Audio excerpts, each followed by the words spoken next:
إن الحمد لله نحمده ونستعينه ونستغفره ونعوذ بالله من شرور أنفسنا ومن سيئات أعمالنا من يهده الله فلا مضل له ومن يضلل فلا هادي له وأشهد أن لا إله إلا الله وحده لا شريك له وأشهد أن محمدا عبده ورسوله أما بعد.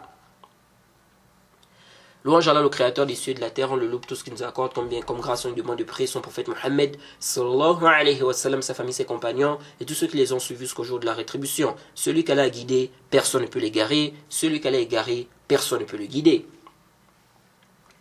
Alors nous allons éclaircir une question très importante. L'islam de quelqu'un en dépend. Quelle est cette question? La question de la crucifixion de Isa, que les chrétiens appellent Jésus. Isa a-t-il vraiment été crucifié? Alors, pour le musulman ordinaire, permettez-moi l'expression, on n'a même plus besoin de poser une telle question. La chose est claire. Le Coran mentionne clairement que Isa n'a pas du tout été crucifié. Mais, figurez-vous que certaines personnes qui se réclament de l'islam croient en la prétendue crucifixion de Isa, à cause de certaines ambiguïtés avancées par certains chrétiens dont ils n'ont pas les réponses. Et ces gens qui se réclament de l'islam ont donc emmené avec eux un groupe de gens qui ont adopté la même position qu'eux. Donc, à cause de leur faible science, qui ne leur permet pas de répondre à ces ambiguïtés, ils ont soutenu cette fausse croyance. Bien évidemment, il peut y avoir aussi d'autres raisons, mais ça, c'est la raison principale. La difficulté à répondre à certaines ambiguïtés.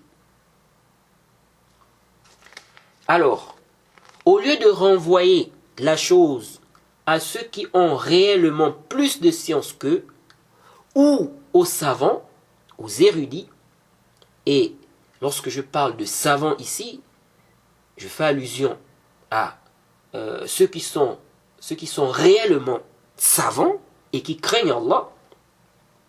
Donc, au lieu de renvoyer la chose à ceux-là, ou à ceux qui ont plus de science qu'eux, ils préfèrent faire eux-mêmes des déductions pour finalement conclure que ce qu'on leur a apporté comme ambiguïté, c'est cela la vérité. Alors ça, c'est une mauvaise démarche. Vous savez, Allah nous dit dans le Coran, selon une traduction rapprochée, qu'on a dit à Mariam, ô sœur de Haroun, ton père n'était pas un homme de mal et ta mère n'était pas une prostituée. Sourate 19 au verset 28. Alors, certains voient un ishkal ici.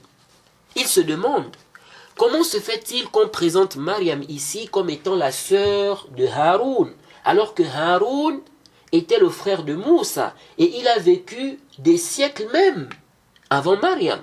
Comment peut-il être son frère? Donc le frère de Mariam. Alors cet ishkal, ce problème, a été présenté aux compagnons du prophète Al-Mughira ibn Shu'ba. Des juifs ou des chrétiens ou des gens simplement, je ne me rappelle plus très bien, lui ont posé ce problème. Vous lisez dans le Coran, sœur de Haroun, alors que Moussa est bien avant Isa, et cela des années en arrière.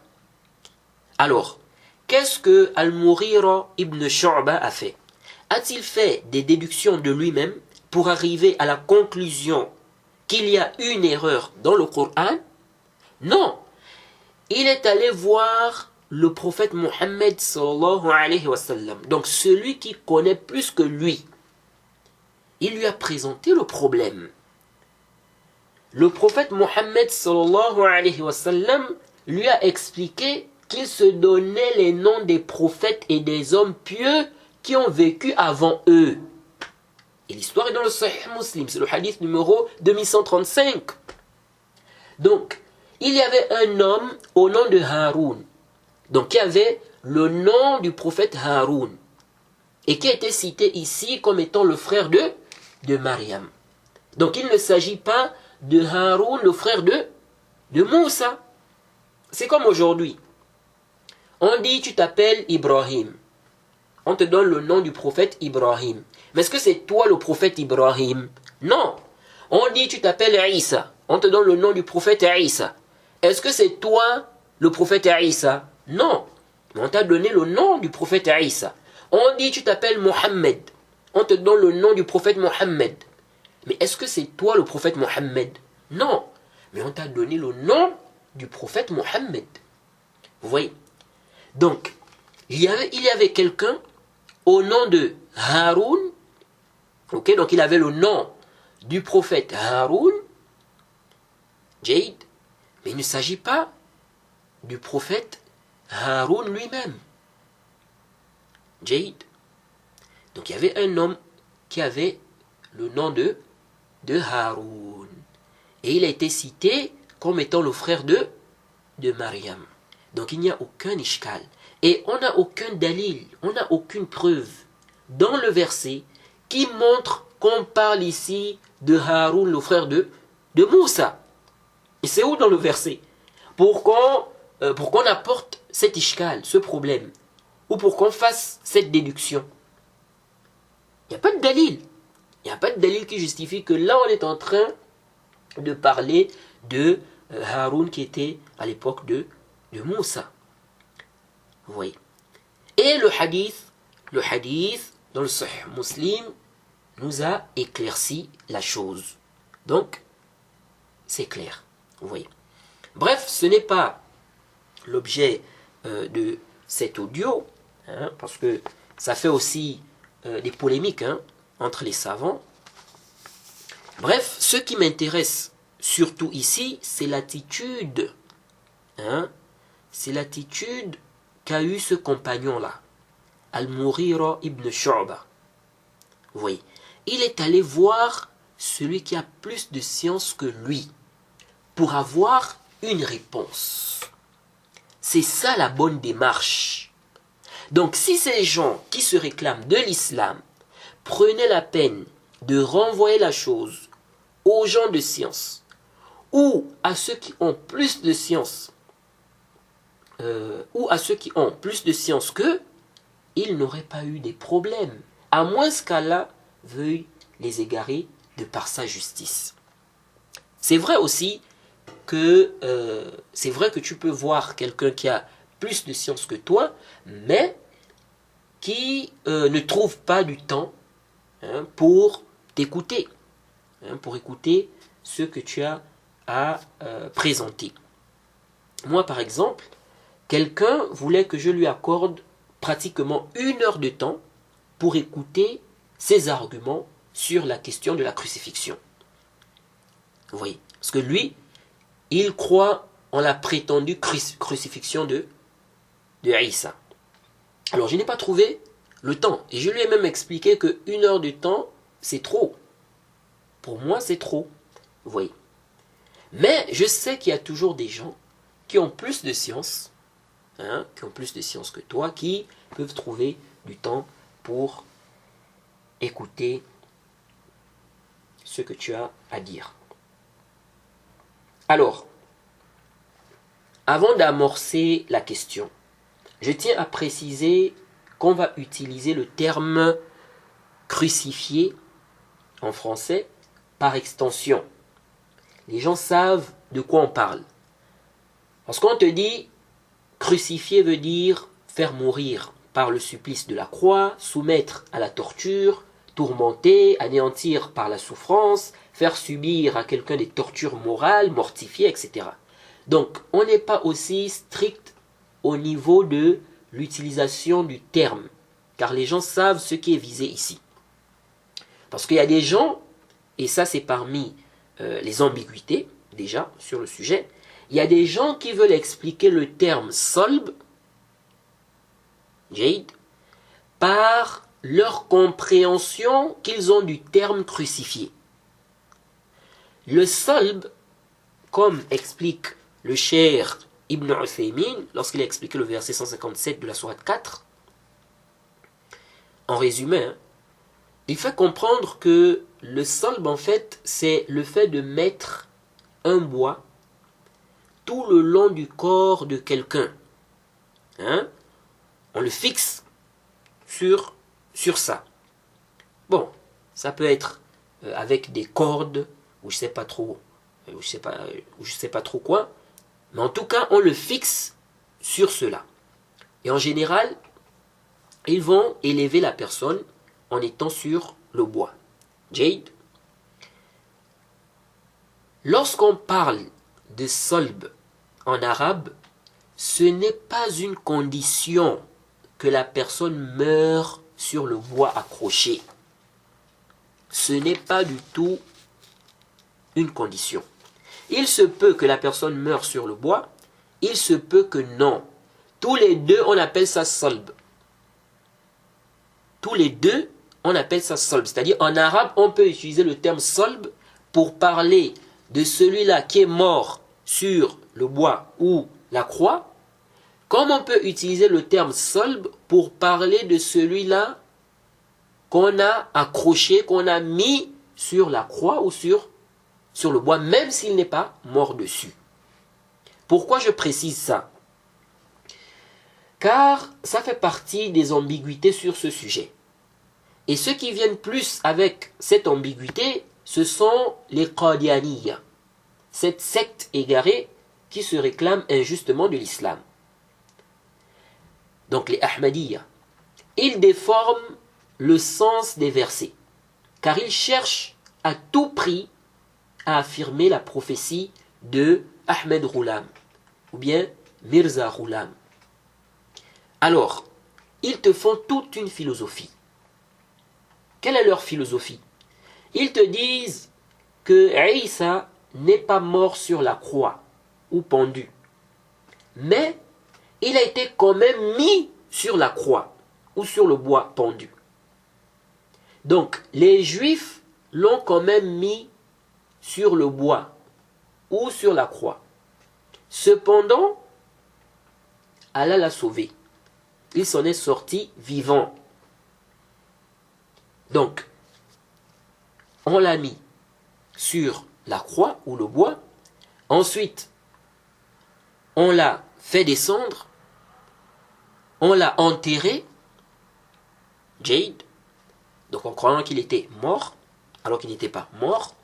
Donc, on l'a enterré dans une salle ou une chambre. Et il a réussi à s'échapper. Donc, il est sorti de là-bas.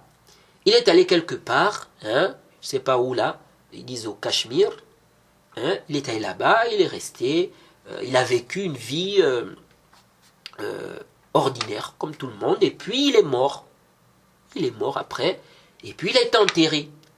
Donc, au moment où nous sommes en train de parler, pour les Ahmadiyya, Isa est mort et enterré quelque part sur terre. Ils disent même au Cachemire. Est-ce que vous voyez ça? Alors ça, c'est une fausse croyance. C'est une fausse croyance. Et cette croyance pose même un problème. Ça pose un gros problème par rapport au hadith qui parle de la descente de Isa. Parce que si on dit que Isa est mort et enterré quelque part, donc il est sous la terre en ce moment, mais les hadiths qui mentionnent que Isa va descendre, comment il va descendre s'il est enterré, n'est-ce pas, sous la terre, s'il est sous la terre? Comment il va descendre du ciel? Celui qui est mort et enterré, il ne descend pas du ciel. Est-ce que vous voyez? C'est pourquoi on avait vu dans les fondements de la Sunna de l'imam Ahmed, lorsqu'on a réfuté ceux qui disent que Isa est mort, on avait vu les propos du Cheikh l'Islam, où il faisait comprendre que celui qui est mort, celui qui est mort et enterré, mais il ne descend pas du ciel. Est-ce que vous voyez? Mais on nous dit que Isa va descendre du ciel. On a même une version qui est rapportée par Al-Bazzar, authentifiée par le Cheikh Al-Albani ibn Hajar, où on dit clairement là-bas, Yanzilu minas sama. Il va descendre du ciel. Donc comment il va descendre du ciel alors qu'il est enterré ici? Il est enterré ici, sur terre. Vous voyez? Donc, tous les hadiths qui parlent de la descente de Isa causent un gros problème à la croyance des Ahmadiyya. C'est pourquoi, qu'est-ce qu'ils ont fait? Ils se sentaient obligés d'apporter des interprétations à ces hadiths-là. Il y a même certains qui veulent rejeter ces hadiths-là. Vous voyez? En disant même que c'est ahad. Ça, c'est vraiment batil. Ces hadiths sont notoires. Ce sont des hadiths à caractère notoire. Ce sont des hadiths. Les hadiths qui parlent de la descente de Isa sont des hadiths à caractère notoire. Vous voyez? Donc, comme ces hadiths-là posent problème à leur fausse croyance-là, ils ont donc apporté des interprétations caduques et nulles pour rassembler entre les deux choses. Donc, leur croyance et ces hadiths-là. Comment faire? Vous voyez?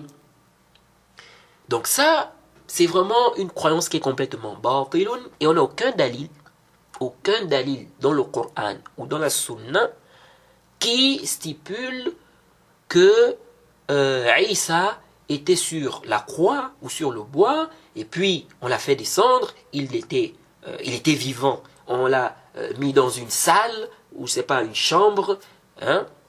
Il est enterré dans une salle ou une chambre et puis il s'est échappé, il est allé ici au Cachemire, il est resté là-bas, il a vécu des années, après il est mort, etc. Ça n'a aucun fondement. Ça n'a aucun fondement. Vous voyez, ça c'est la philosophie des Ahmadiyya. Et quand on regarde bien, ils essaient en fait de prendre des choses chez les chrétiens. Ils essaient de prendre des choses chez les chrétiens et puis ils essaient de faire une philosophie avec tout cela. Vous voyez.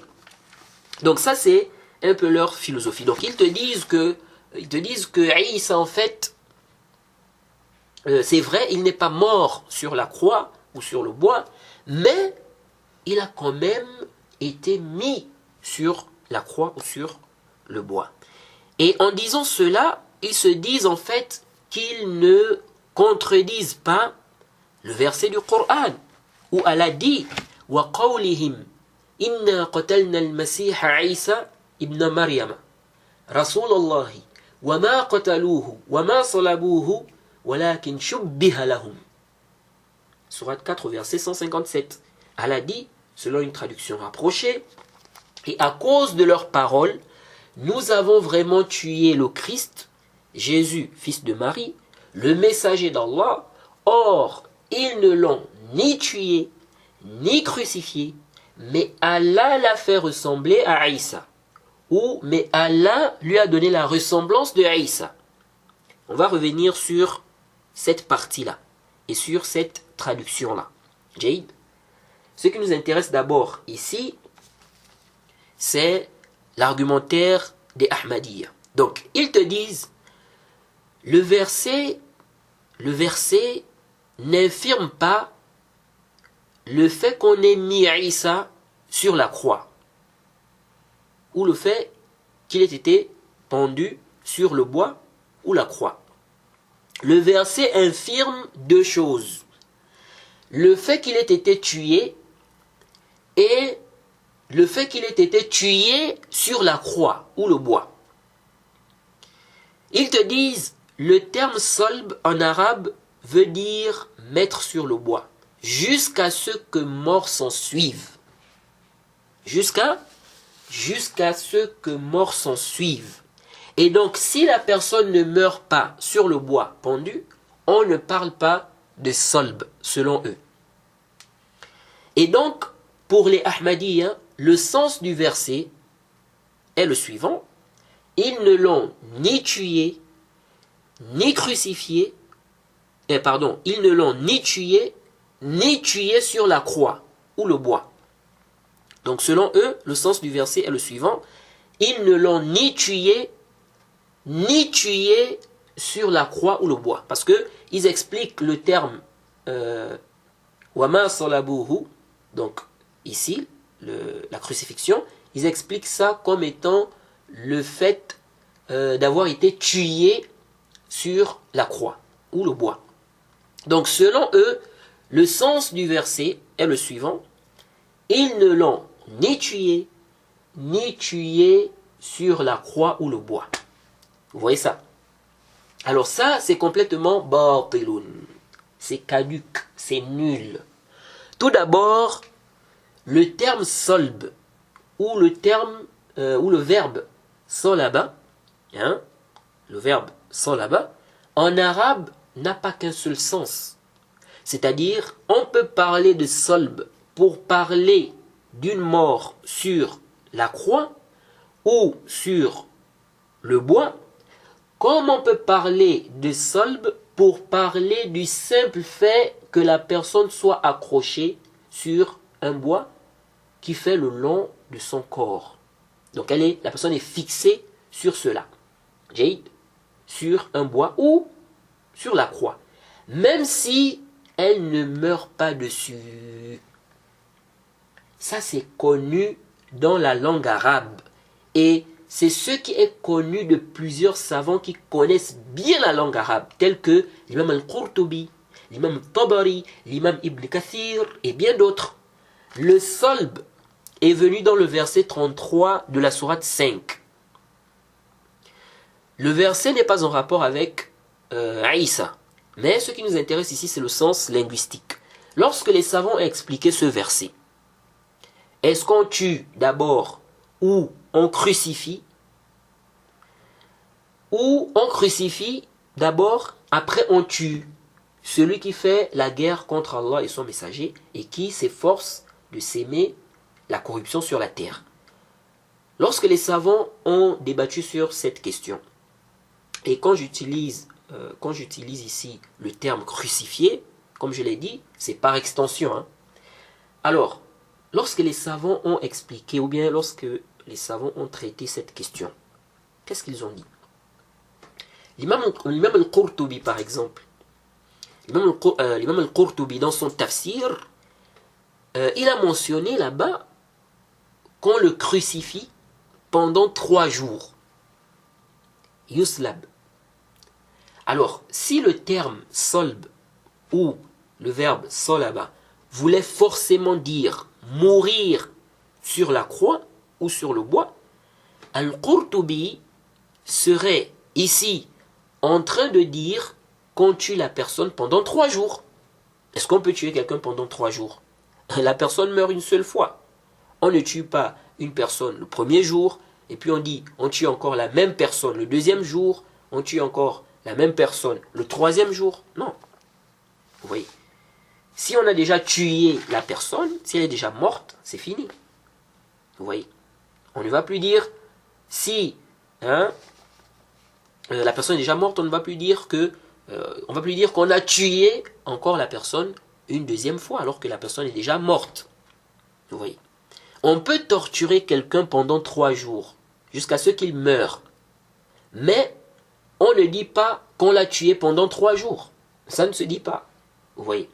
Donc l'imam al-Qurtubi parle bien du solb pendant 3 jours. Donc le premier jour, il a considéré ça comme étant le solb. Le deuxième jour, pareil. Le troisième jour aussi. Donc le solb ici, dans la parole de l'imam al-Qurtubi, ne signifie pas la mort. L'imam al-Tabari a dit, parlant du gouverneur, donc toujours concernant le même verset, il a dit, parlant du gouverneur, il a le droit de le tuer. Donc celui-là qui fait la guerre contre Allah et son messager et qui s'efforce de s'aimer la corruption sur la terre, il a dit, il a le droit, donc parlant du gouverneur, donc le gouverneur a le droit de le tuer. Donc il a dit, il a le droit de le tuer, puis de lui faire le solb. Puis de lui faire le solb. Si le terme solb ou même son verbe salaba voulait forcément dire être mis sur la croix ou le bois jusqu'à ce que mort s'en suive, l'imam al-Tabari serait ici en train de dire qu'on le tue, hein, puis on le tue encore une seconde fois, en le mettant sur la croix ou le bois.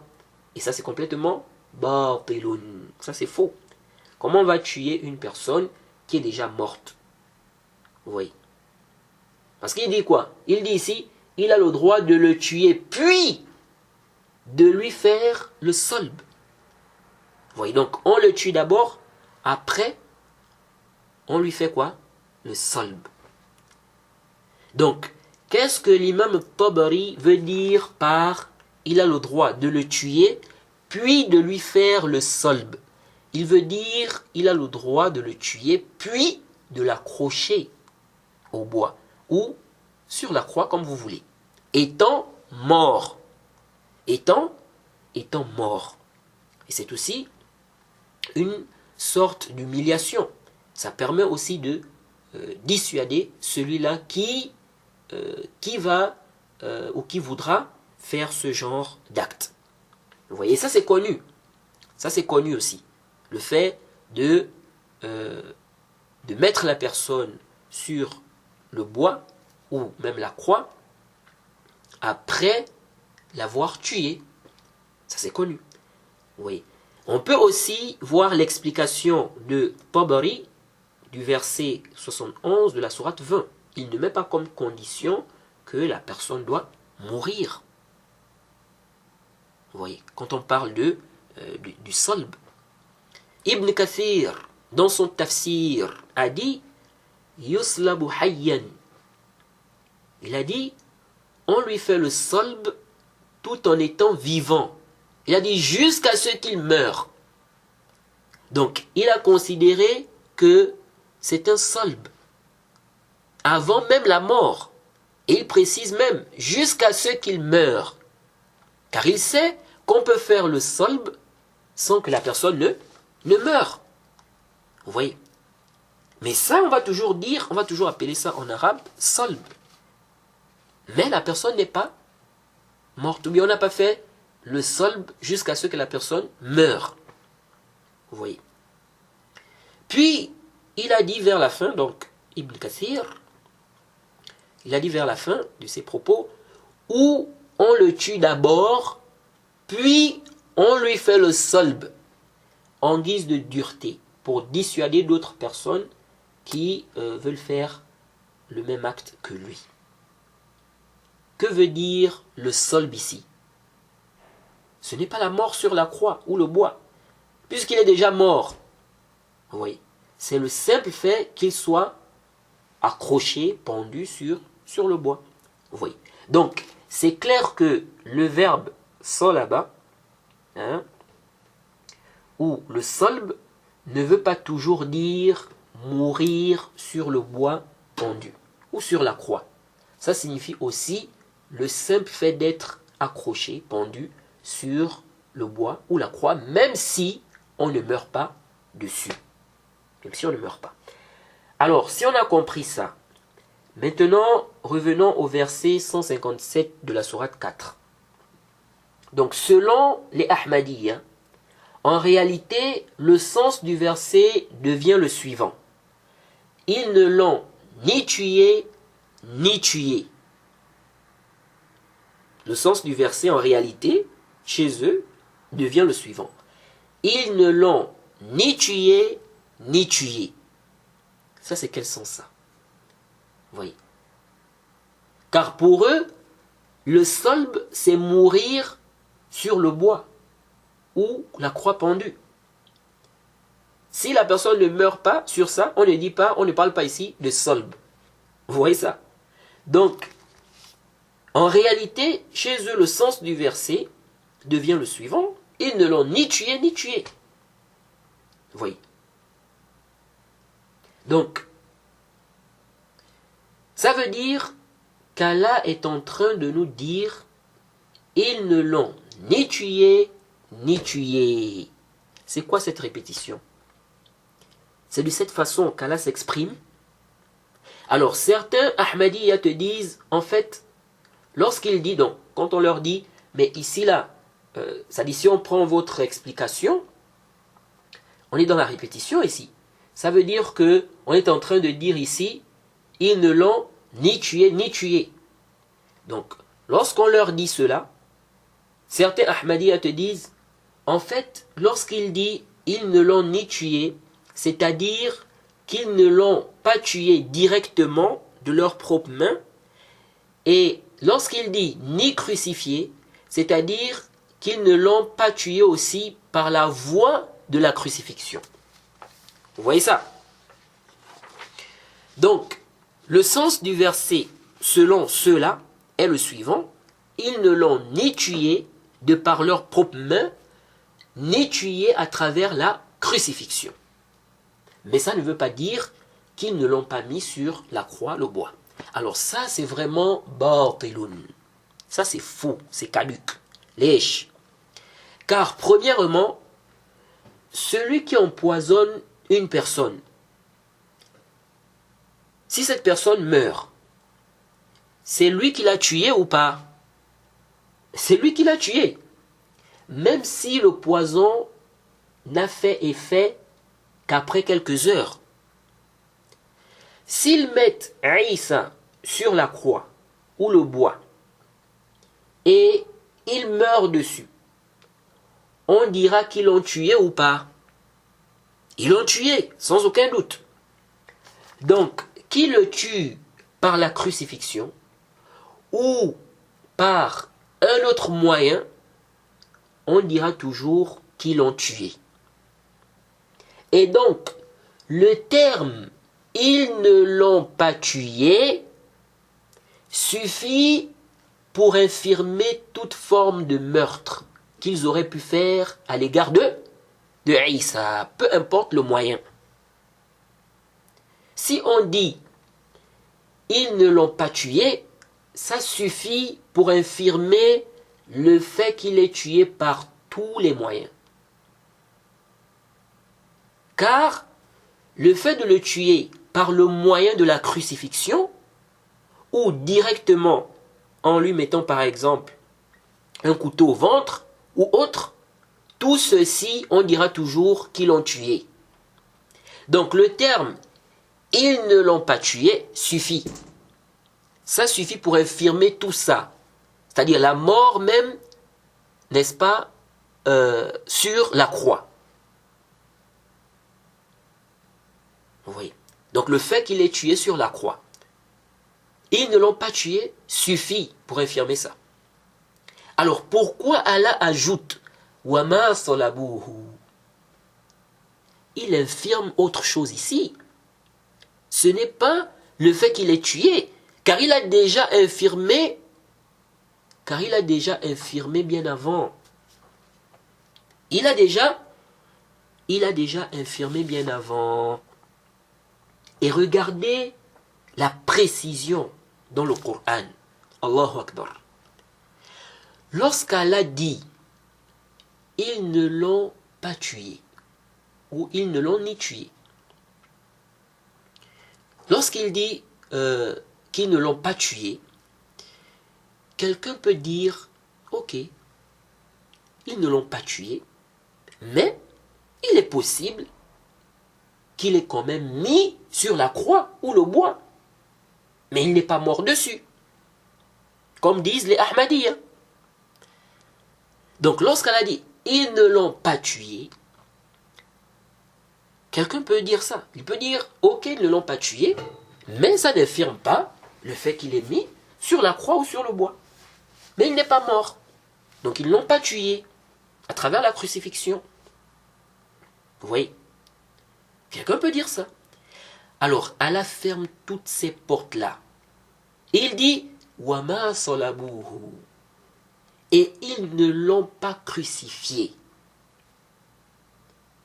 Ici, ce n'est pas le fait qu'on l'ait mis sur le bois, la croix, jusqu'à ce que mort s'en suive. Sinon, on est dans la répétition. Parce qu'il a déjà dit ils ne l'ont pas tué.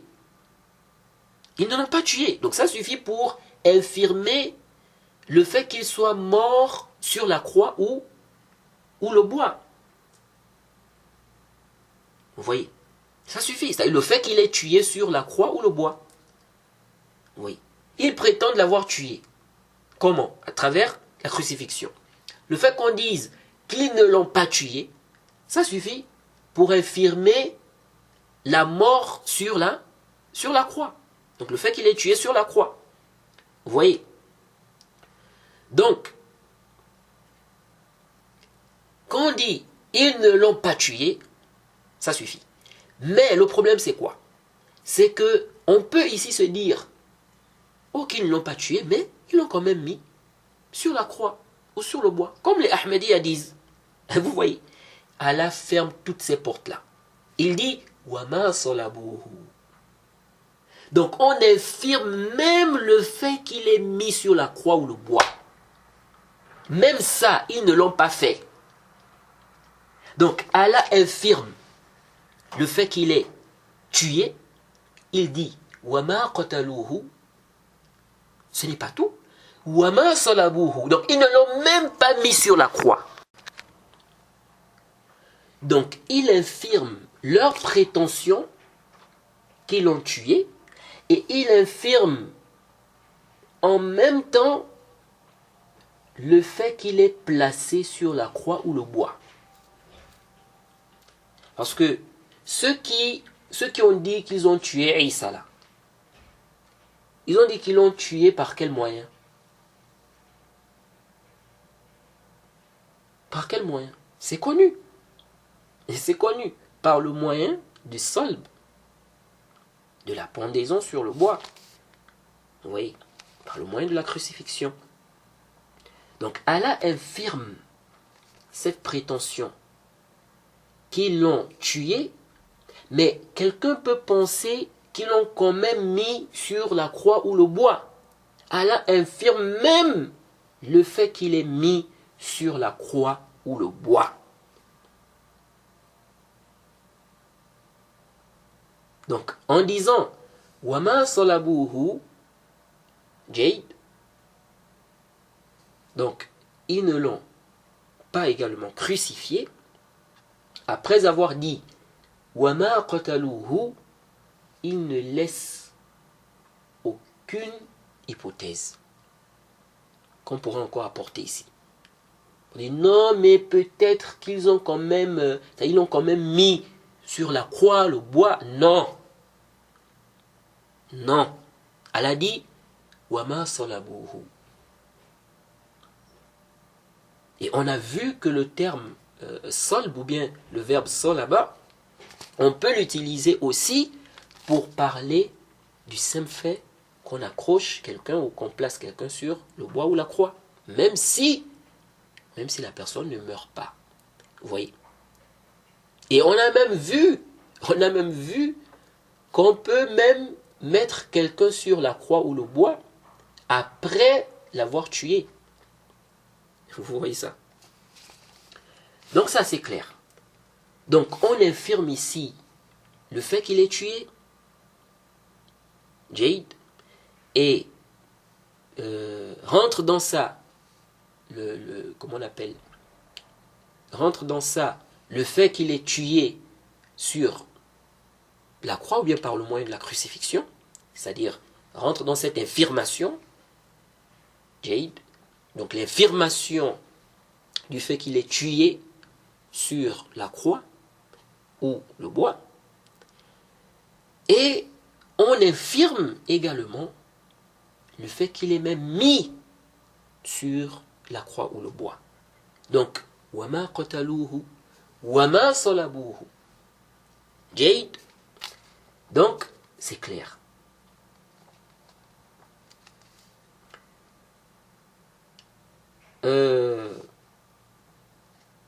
Donc, Allah nous dit clairement qu'ils ne l'ont pas tué. Donc, Isa, Allah nous dit clairement qu'ils ne l'ont pas tué. Ensuite, il dit ils ne l'ont pas crucifié. On doit comprendre qu'il est en train d'infirmer autre chose que le fait qu'il soit tué. Car il a déjà infirmé le fait qu'il soit tué bien avant. Vous voyez. Et ceci suffit pour infirmer la crucifixion, dans le sens de la pendaison jusqu'à ce que mort s'en suive, comme expliquent les Ahmadiyya. Car ceci est toujours considéré comme le fait de l'avoir tué. Mais ce que vous voyez. Et donc dire qu'ils ne l'ont point tué englobe cela. Ça englobe le fait qu'il est tué, n'est-ce pas, sur la croix. Donc on infirme déjà à travers ça, même le fait qu'il est tué sur la croix ou le bois. Mais lorsqu'on ajoute ni crucifié, c'est-à-dire même le fait de l'avoir mis sur le bois ou la croix, ils ne l'ont pas fait. Vous voyez. Et quand je parle du terme crucifié, ici, il faut le comprendre dans le contexte que j'ai expliqué. Hein. Donc, ce n'est pas jusqu'à ce que mort s'en suive. Alors, certains Ahmadiyya disent que leur explication du terme solb convient par rapport à la prétention des juifs et des chrétiens, disant que celui qui est pendu sur le bois et qui meurt dessus est maudit. Des chrétiens disent même que Isa est maudit pour eux. Pour eux. Hein. Donc il a accepté donc, de mourir pour eux. Donc il est maudit pour eux. Donc c'est comme si, en fait, il a fait un sacrifice pour eux. Hein. Alors, intabihu. Donc, les Ahmadiyya te disent quoi? Ils te disent que leur explication du terme solb convient parfaitement par rapport à la prétention des juifs et des chrétiens disant que celui qui est pendu sur le bois et qui meurt dessus est maudit. Vous voyez. Donc, ils ont voulu par là, dire que Isa est maudit, vu qu'il est mort pendu sur le bois. Mais pour les chrétiens, ils vont essayer de donner un bon sens à cela. Ils vont dire non, il est maudit pour nous. Est-ce que vous voyez un peu? Bien évidemment, pour les juifs, c'est pas dans le bon sens. Bref, ils disent donc qu'Allah veut infirmer cela. Or, si on dit qu'Allah infirme juste le fait qu'il est mis sur la croix ou le bois, on n'aura pas infirmé cela. Vous voyez. Bien évidemment, ils prennent ces choses-là aussi dans la Bible. Hein. Vous voyez. Alors, pour ceux qui ont bien suivi notre exposé, ils comprennent que ceci est batilun, c'est caduc, c'est nul. Car on a expliqué qu'Allah a infirmé le fait qu'il est tué. Et ceci est général. C'est général déjà, c'est-à-dire ça englobe le fait qu'il est tué par la crucifixion. Vous voyez. Ou par un autre moyen. Donc, ça infirme le fait même qu'il soit mort sur la croix. Vous voyez. C'est-à-dire que lorsqu'on dit qu'ils ne l'ont pas tué, ok, ça infirme le fait qu'il est tué sur la croix. Parce qu'eux, ils ont prétendu qu'ils l'ont tué où? À travers quoi? La crucifixion. Donc, lorsqu'Allah infirme déjà, n'est-ce pas, le fait qu'il est tué, donc on comprend déjà qu'il infirme le fait qu'il est tué sur la croix. Oui. Mais il dit quelque chose d'autre. Il dit Wama salabuhu. Donc ils ne l'ont même pas mis sur la croix ou le bois. Ils ne l'ont pas crucifié. Jade. Crucifié ici, pas dans le sens des Ahmadiyya expliqué par les Ahmadiyya. Vous voyez.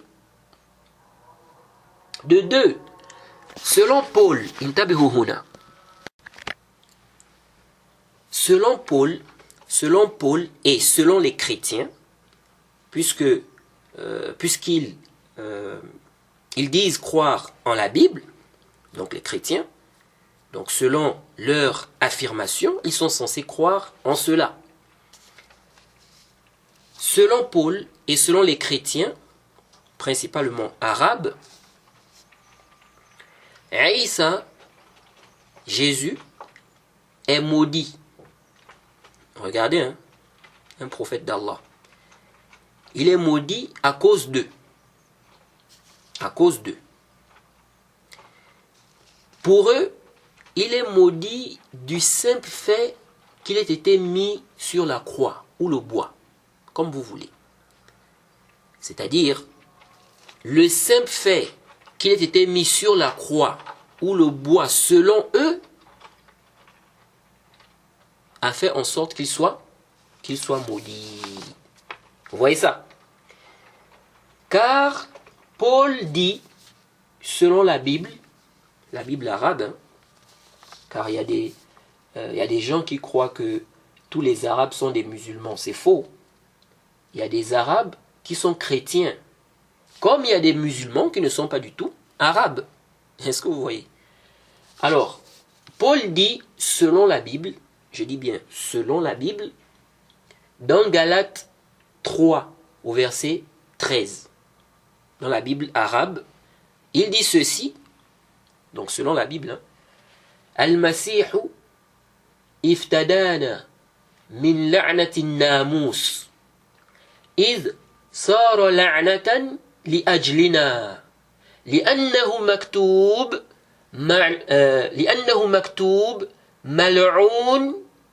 ملعون كل من علق على خشبة. Donc il dit selon la Bible, le Christ nous a racheté de la malédiction de la loi, étant lui-même devenu malédiction pour nous. Car il est écrit, maudit est quiconque est accroché ou suspendu au bois.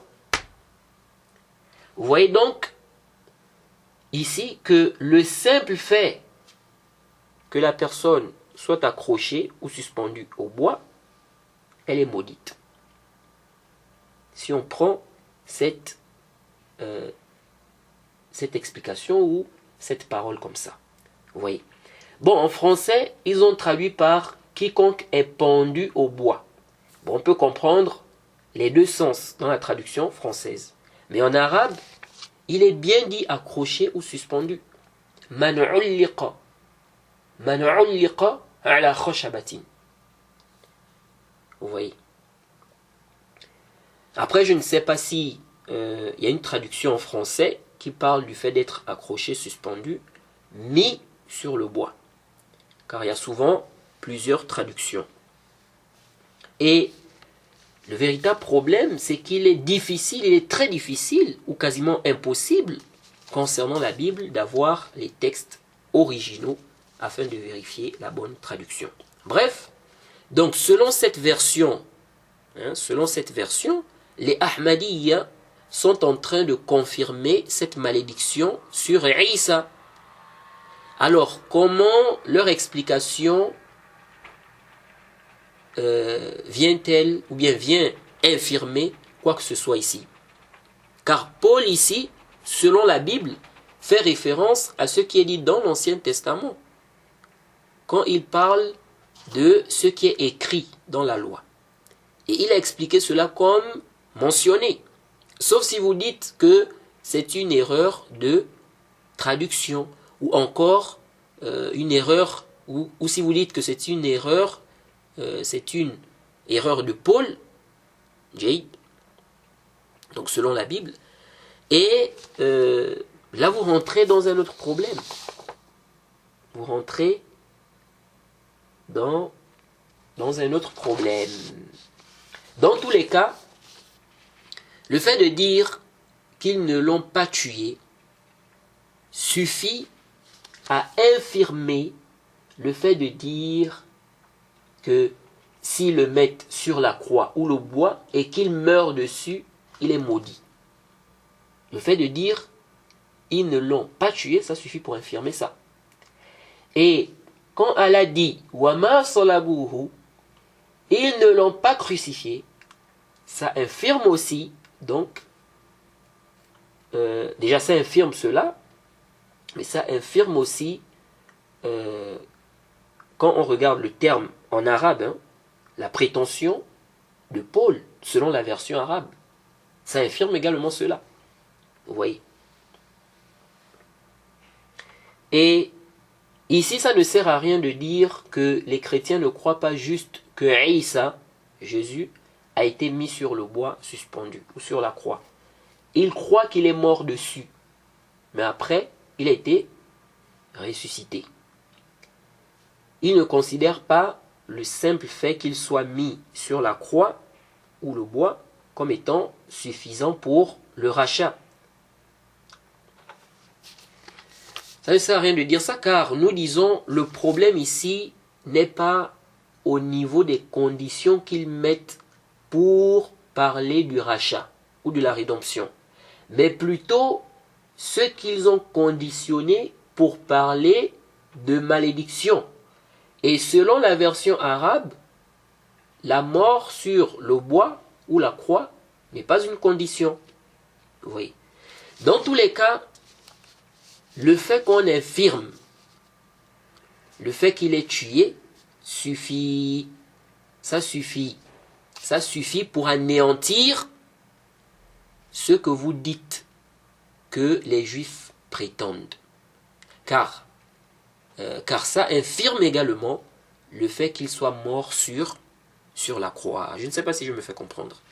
Et on ajoute également un point.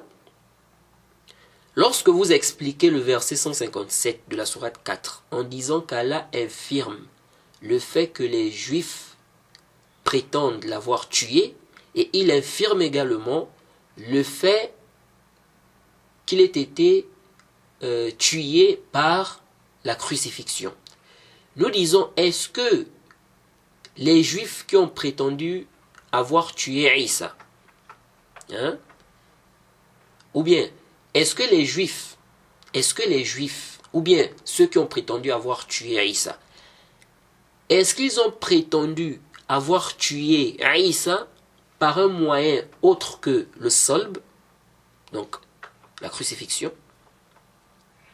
Est-ce que vous voyez un peu? Ceux qui ont prétendu avoir tué Isa, ils ont prétendu avoir tué Isa par un moyen autre que la crucifixion. Est-ce que vous voyez? Donc, votre explication est complètement batilun. Et quand on dit walakin shubbiha lahum, ça s'est passé deux fois alors, selon votre explication, pour le meurtre et pour la crucifixion jusqu'à la mort. Vous voyez? Puisque vous expliquez le verset par ces deux choses-là. Vous voyez? Et où est le dalil de cela? Où est le dalil qui justifie que on a mis Isa sur la croix ou sur le bois, ensuite on l'a enlevé de là, il n'était pas mort, on l'a enterré dans une chambre ou une salle, et puis il s'est échappé après, il est allé, je sais pas, au Cachemire ou bien où, il a vécu, il est resté là-bas, et puis il est mort, il est enterré. Où est le dalil de cela? أين الدليل على هذا? Quand tu viens avec cette explication-là, où est le dalil? Le dalil est où? أنت ما جبتش آية ولا حديث. Tu n'apportes aucun dalil, ni un verset, ni un hadith. Ma fiche. Il n'y a pas de dalil, tu n'as pas apporté un dalil. Vous voyez? Et aucun salaf n'est venu avec cette explication-là. Aucun. C'est pourquoi ceux qui disent même que, ou celui qui va dire que Isa est mort et enterré, qu'il est enterré quelque part sur terre, qui est ton salaf? Est-ce que les salafs ont dit cela? Quel salaf a dit ça? Les livres des tafassirs sont là. Les salafs n'ont pas dit ça. Ça, c'est une croyance innovée. C'est une croyance innovée. Isa a été élevé, comme c'est clairement dit dans le Coran. Il n'est pas mort et enterré. Non, il a été élevé. Et il reviendra. Il va descendre du ciel. Vous voyez. Donc, où est la preuve? Où est la preuve, vous les Ahmadiyya? Oh, vous les Ahmadiyya. Où est la preuve que Isa était sur la croix, ensuite on l'a enlevé, il n'était pas mort, et on l'a mis dans une chambre ou une salle, et puis après il s'est enfui, il est allé, je ne sais pas si c'est au Cachemire ou où, il est resté là-bas, il a vécu, il est mort, il est enterré. Le dalil de ça est où? Vous avez pris ça? Vous avez eu ça où? أين الدليل على هذا؟ أين الدليل على هذا؟ Il n'y a pas de dalil. Il n'y a pas de dalil. Vous voyez? Ça, c'est la philosophie.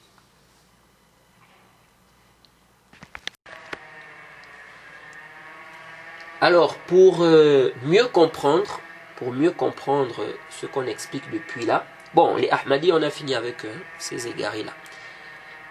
Alors, intabihu huna. Imaginons que les gens prétendent avoir tué quelqu'un à travers un couteau. C'est-à-dire, ils prétendent lui avoir enfoncé un couteau. Jade.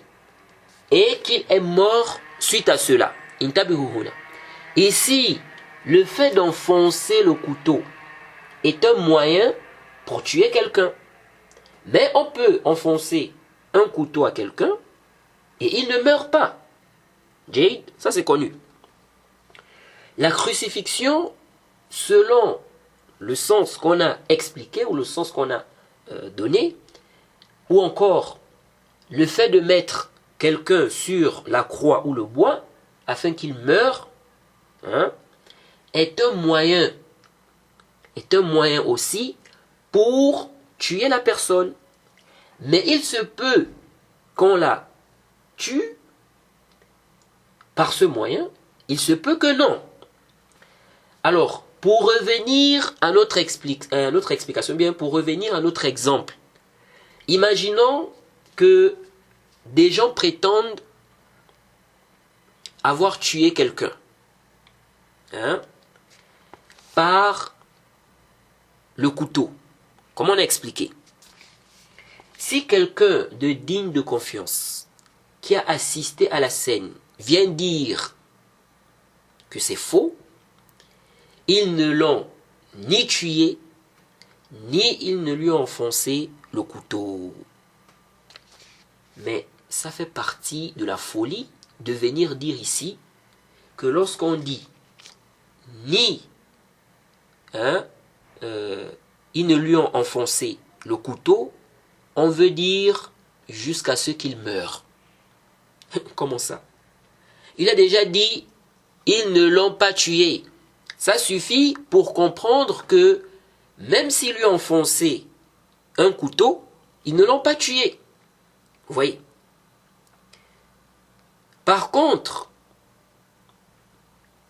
ils ne l'ont pas tué n'infirme pas forcément, ou bien n'infirme pas clairement le fait qu'il lui aurait enfoncé un couteau. Donc, cette précision, ni il ne lui a enfoncé un couteau, c'est un sens. Et ça a sa place dans la phrase. Ça a toute sa place dans la phrase.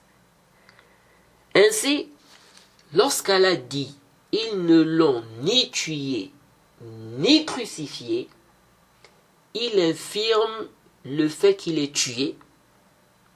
Et là-dedans, la crucifixion rentre. C'est-à-dire le fait qu'il est tué même par la crucifixion. Jade.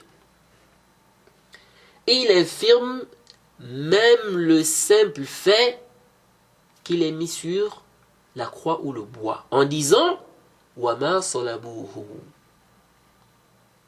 Vous voyez? Donc, c'est clair. Et les chrétiens qui disent que les musulmans aussi ont divergé sur la crucifixion.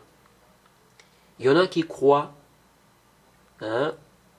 en la crucifixion de Isa, comme nous, faisant allusion au Ahmadiyya. Ça, c'est faux. Il faut être juste. Tout d'abord, les Ahmadiyya ne croient pas en la crucifixion comme vous croyez. Vous croyez que Isa, Jésus, est mort sur la croix ou le bois.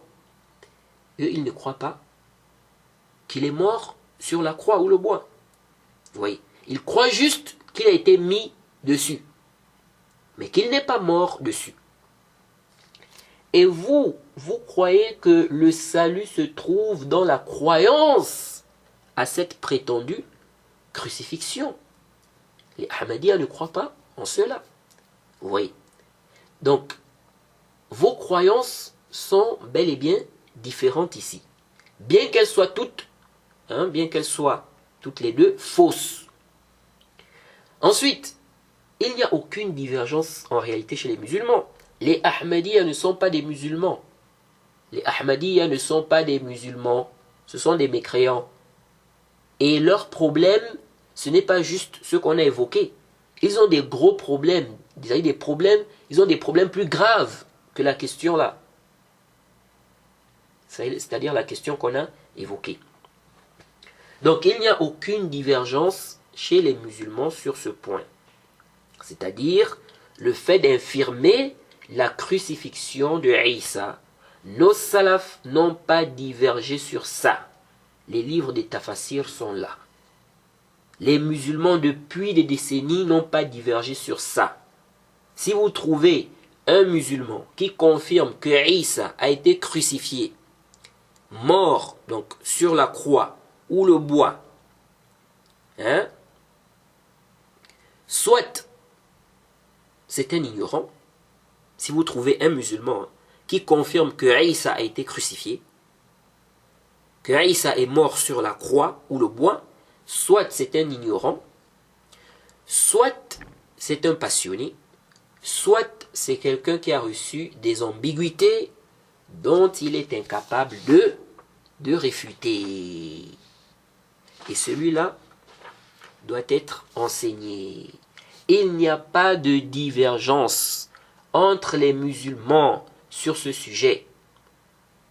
Et on verra vers la fin de notre intervention le consensus, on verra le consensus, donc vers la fin de notre intervention, le consensus mentionné par Ibn Hazm sur le sujet. Alors là, on vient de réfuter la première ambiguïté, donc celle avancée par les Ahmadiyya. Jade.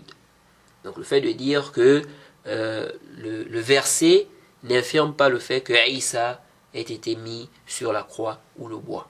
Non. Elle a été claire. وَمَا قَتَلُوهُ وَمَا صَلَبُوهُ.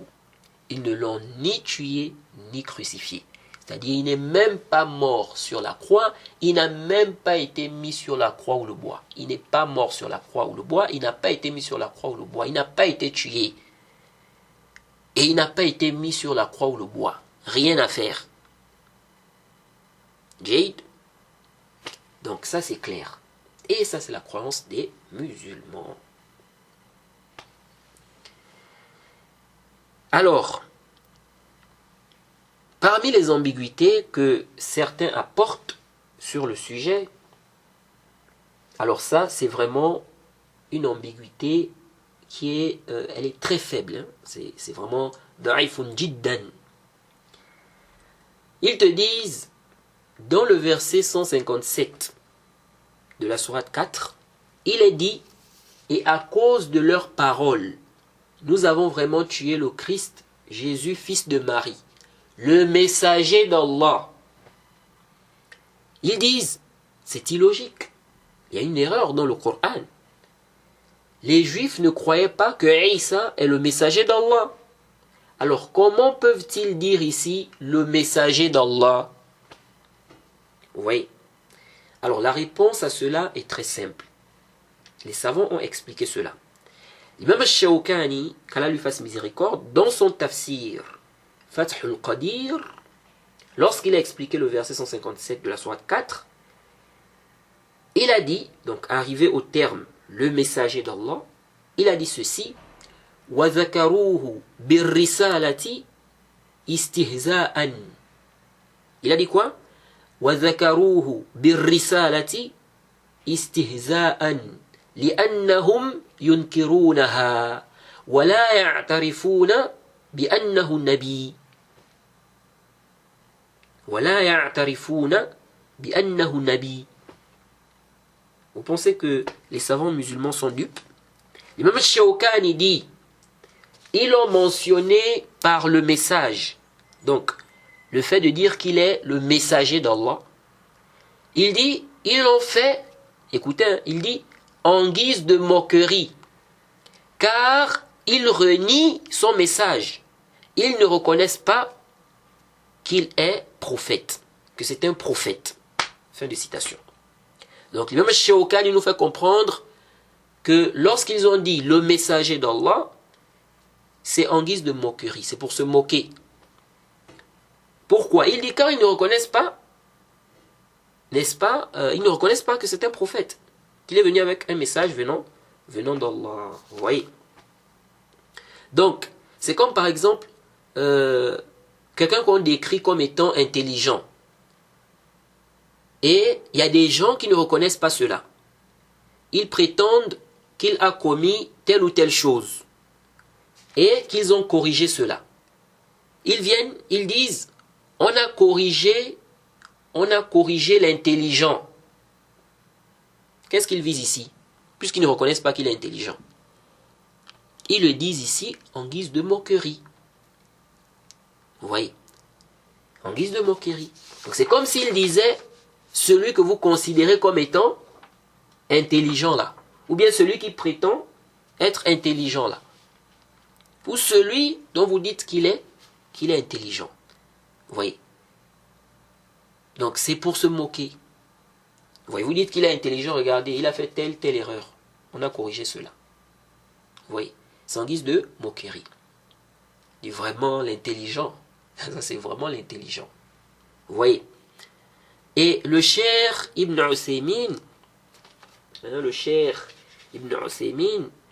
a même évoqué, il a évoqué deux avis dans son tafsir, lorsqu'il a expliqué le verset. Il a expliqué que les exégètes ont divergé sur cette partie-là, le messager d'Allah. Lorsqu'on dit le messager d'Allah, donc dans le verset, est-ce Allah lui-même qui a dit cela, ou les Juifs? Est-ce Allah lui-même qui a dit cela, ou les Juifs? Vous voyez, le Cheikh Ibn Uthaymin a mentionné deux avis par rapport à cela. Et Ibn Kathir, dans son tafsir, a dit pratiquement la même chose que l'imam Shawkani, ou bien l'imam Shawkani a dit la même chose qu'Ibn Kathir, parce que l'imam Shawkani est venu après Ibn Kathir. Ibn Kathir a même ajouté que, lui il a expliqué qu'ils ont dit ça pour se moquer. Et il a même ajouté que c'est comme lorsque les associateurs ont dit « Oh, toi sur qui on a fait descendre le Coran, tu es certainement fou. » Sourate 15 au verset 6. Est-ce qu'ils croient qu'Allah a révélé le Coran, que ça vient du ciel? Ils ne croient pas. Mais ici ils ont dit, oh toi sur qui on a fait descendre le Coran. On a fait descendre le Coran d'où? Oui. Est-ce qu'ils croient que le Coran vient du ciel? Non. Mais lorsqu'ils disent ici, oh toi sur qui on a fait descendre le Coran, ils le disent ici en guise de moquerie. Parce que s'ils croient qu'on a fait descendre le Coran, donc que ça vient du ciel, ils ne vont pas dire tu es certainement fou. Vous voyez. Or ils ont dit, oh toi sur qui on a fait descendre le Coran, tu es certainement fou. Vous voyez. Donc c'est en guise de moquerie, c'est pour se moquer. Vous voyez. Et on peut trouver pratiquement la même chose dans la Bible. Hein. Marc, chapitre 15, versets 31 à 32. On dit là-bas, les principaux sacrificateurs avec les scribes se moquaient entre eux. Et ils disaient, il a sauvé les autres. Donc parlant de Isa. Donc selon la Bible. Il a sauvé les autres. Et il ne peut se sauver lui-même que le Christ, le roi d'Israël, descende maintenant de la croix afin que nous le voyions et que nous croyions. Donc ils l'ont appelé ici le Christ. Ils ont même dit le roi d'Israël. Donc selon la Bible. Vous voyez, donc ici, selon la Bible, ils l'ont appelé le Christ, le roi d'Israël. Pourtant, ils ne croient pas en cela. Est-ce qu'ils croient qu'il est le roi d'Israël, qu'il est le Christ? Vous voyez. Jean chapitre 19, verset 14. C'était la préparation de la Pâque et environ la 6e heure. Pilate dit aux Juifs, voici votre roi. Jean 19 au verset 3. Il disait, salut le roi des Juifs. Salut le roi des Juifs. Et il lui donnait des soufflets. Vous voyez. Et on peut citer plein de versets comme ça. Donc, il n'y a aucune erreur dans le Coran. Soit on dit qu'ils ont dit ça en guise de moquerie, donc le terme, le messager d'Allah, soit on dit que ça c'est la parole d'Allah, c'est-à-dire la partie qui dit le messager d'Allah, c'est Allah lui-même qui a dit ça, et non les Juifs. Et les deux explications ont été citées dans, comme j'ai dit, le Cheikh Ibn Uthaymin a mentionné ça. Il y a aussi Siddiq Hassan Khan qui a mentionné ça dans son tafsir, Fath al-Bayan, Jade. Et comme j'ai dit, le Cheikh Ibn Uthaymin également dans son tafsir.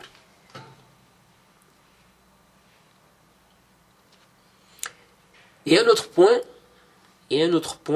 le Cheikh Ibn Uthaymin a également évoqué un autre point par rapport à la mention le Christ, Jésus fils de Marie.